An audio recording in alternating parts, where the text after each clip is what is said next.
Alright guys, welcome back. We're gonna head out back to the ledge and then hopefully get to our first, or to the mid-boss of the day. Now, I'm not sure which way to go. I'm just gonna go this way, hoping it's the right way to get to the prisoner's gate. And like I said before, you can skip all these guys, but I'd like to kill them just for the experience and stuff.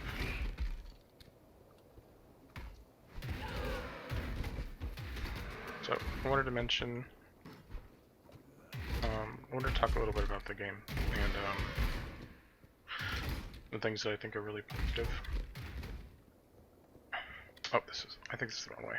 Actually, look, we're gonna go back. Okay, so what I have found about this game is that it has, like I mentioned before, any character can do anything. And for certain reasons, because the passive tree, you don't want to necessarily do anything, but you could do it. I mean, you could be a crit spellcaster for the Marauder, but you have to go. Basically, most of the crit nodes are on this side of the map, and this is where the assassins are. The shadow starts out. Shadow, so you can see there's crit nodes here, like crit multiplier and crit chance, and that's for general. Here's a spell crit things. I mean, you could do just plain spell damage, which would be, you know, all up and up to here. This would be okay to do because it's within 2 slices of the pie, but doing crits a little bit far, just because you have to travel so far. Also, you could go through here, and it might be quicker, but if you count the actual amount of nodes, a lot of times it's actually not, or it's just as far as going through this way. Not always. So you just have to go through and count the nodes. Anyways, after going that way a little bit, I think it's actually this way is the way we want to go to get to the prisoner's gate. And like I said, hopefully we can get to the basically the first like actual threatening boss. But he's more like, he's not really the midpoint. I'd say he's like 3/4 the way through this first section. Yeah, other positives about the game. There's no content locked, and there's also just a lot of different things you can do depending on how you want to play. Yep, going the right way. There's the boss there. Or not the boss, he's a unique mob that always appears.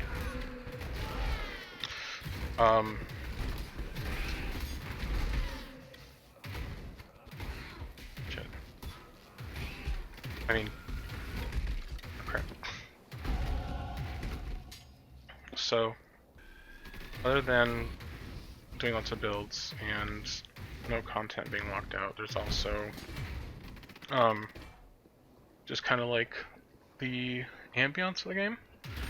It's a lot darker than some of the other ARPGs out, but it's not so dark that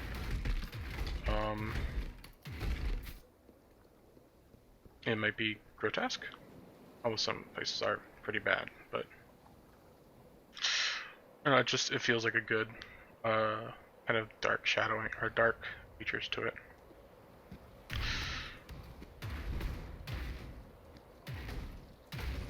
In particular, I don't care for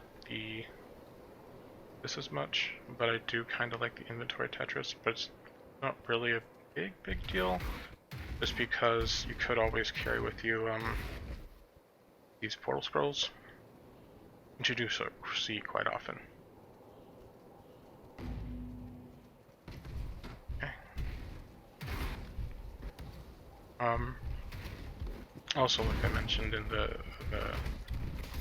basics video, you don't necessarily need to get a lot of resistances early on, because things just don't hit that hard.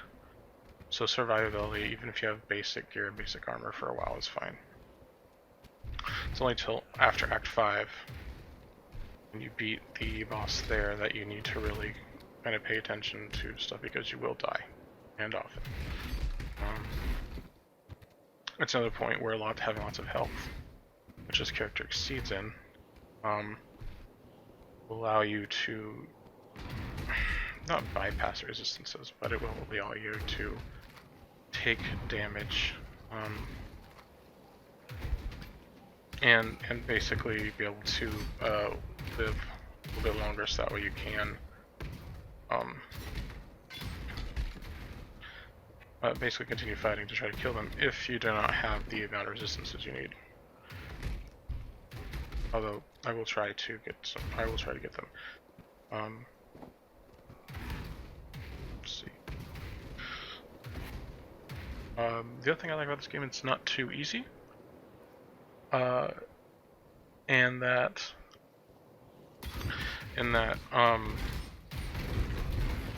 until you get like really far, like where you feel like basically you can face roll through everything, you do have some chances of dying. Admittedly, it's like not the most like something that it's not usually, and usually at that point it's usually almost like an instant death, which is seemingly unfair, but that's just because there's so much damage being done that there's not, even if you do resistant with max resistances, you're not going to be able to completely just bypass it. At that point, usually you're needing to move away from damage mitigation, because you need to do it enough to where you can resist some of these, like, you know, these arrows I'm just tanking right now. You'll have to be able to just resist them. Normally there is a person here to be freed, but as it came through on a different character, I've already freed her. The point of that character is that she gives you these divination cards, which you can use silver coins for, to give you a event. Oh, take that. Now I have room for that. And those random events are kind of like usually small events, such as, oh, in the next X map, you're going to have Y monsters spawn. There's going to be a whole pack of them, and you have to defeat them, and you get extra rewards, or maybe they'll guarantee a unique spawn or something. There's one where, for like, you trade 5 uniques, you can get another rerolled random unique. Okay, we're at the President's Gate. I've done the Lord's Labyrinth here. The Lord's Labyrinth is what you use to get your ascensions unlocked. So I'm going to go ahead and find it and go through it real quick, because it's not really time consuming, but it's something you do need to find in the map. Usually they're kind of like, you imagine the map as just a big square. They're usually up in the corners more. They could be on either corner. Let's see. Here. I'm oceans. I'm really hoping that this, I think by the end of this boss, when we get to the boss, no. Oh yeah, that's another reason to have physical resistance, is actually these poison things do bleed this type of physical damage, so you do actually get reduction somewhat to the damage that does. It'll make you longer. And the traps actually do significant amount of damage. And it is percentile based, I believe, so even if you're a higher level, it will do still quite a bit of damage. It's only if you click this and then a portal appears. So if unless you have physical resistance, it's still going to do full damage. There's There's other ways of mitigating it using skills that are like auto skills that if you take so much damage, which there's like a cast when damage taken gem that you use in combination with an interrupt skill that like interrupts damage that you're taking immediately, and it'll remove a lot of your debuffs and stuff. And one of them is the bleed, and so that way you can stop taking damage immediately.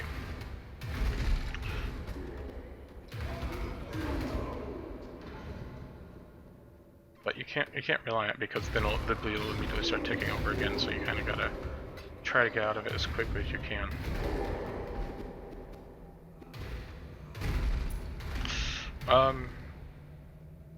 The positive is, well, you know, this is both a positive and a negative, is that the game resets every 3 months, basically, because everyone goes and starts the new league, so there's not many people in standard format. That and you want to go play the new interesting things that developed. So it's a positive in that it's always keeping it fresh, and people who are new and come in and they'd be too far behind the leader of the pack. I mean, obviously the person who plays like 8 hours a day or 20 hours a day or whatever is going to be farther than people who play more casually, but you don't have to face the huge amount of economy of those who are basically have been playing it for, you know, since beta. But some people don't like it because, you know, you lose all your progress, and you're like, well, I built up all this stuff from scratch, I should be able to have it. That's why people will use the standard as basically they'll have like a mule. Someone just sits there and basically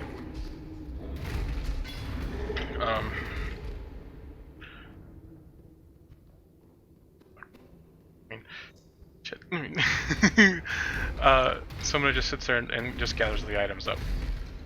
And as you go through, sometimes things can be replaced. So you can either use the new equipment that you get and replace the old ones in the slots, or sometimes things become legacy versions, where the old version you can still have, and before they radically changed it in a certain way. So, like, I think there's a Calm's Heart, which is a chest piece that I think they changed a couple times, and the original version had a lot more busted stats. And so you can still get Calm's Heart, but you can't get the legacy version, but there's a few of them out there that are legacy. This has I wouldn't say necessarily negative effects, but it doesn't have a completely positive effects. Like, sometimes art gets updated or changed, as well as a bunch of effects, like a revamping.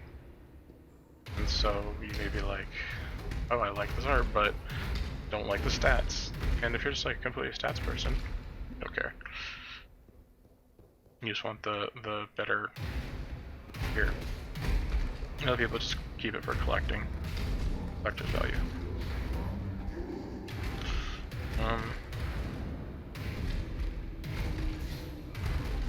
You know, when people talk about how difficult it is at first to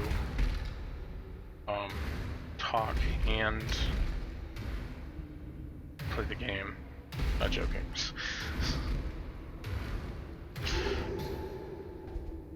Oh, I need that.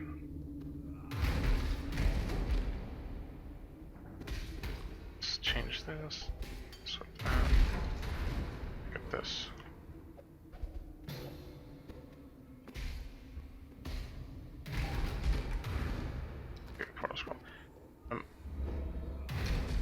Most people, they get to a certain point where they stop picking those up, and I do too, but usually it's at like the 1,000 mark. I'm like, okay, I've got plenty of them, because you can trade up your